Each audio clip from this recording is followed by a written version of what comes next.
തദ്ദേശ തിരഞ്ഞെടുപ്പിൽ രാഷ്ട്രീയ പാർട്ടികൾക്ക് ലഭിച്ച വോട്ട് വിഹിതത്തിന്റെ യഥാർത്ഥ കണക്കുകൾ പുറത്ത്.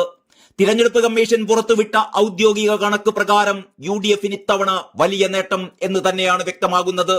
കോൺഗ്രസ് 8 ജില്ലകളിൽ 30% വോട്ട് നേടിയപ്പോൾ CPMന് 2 ജില്ലകളിൽ മാത്രമാണ് ഈ നേട്ടം സ്വന്തമാക്കാനായത്. BJP 20% വോട്ട് വിഹിതം സ്വന്തമാക്കിയ ഒരൊറ്റ ജില്ല മാത്രമാണുള്ളത്. അതാവട്ടെ ചരിത്ര വിജയം നേടിയ തലസ്ഥാന ജില്ലയാണ്. തിരുവനന്തപുരം കോർപ്പറേഷനിൽ 50 സീറ്റ് നേടിക്കൊണ്ടാണ് ജില്ലയിൽ BJP വൻ നേട്ടം സ്വന്തമാക്കിയത്. CPMന് 30% മുകളിൽ വോട്ട് ലഭിച്ചത് കണ്ണൂരും പാലക്കാട്ടുമാണ്.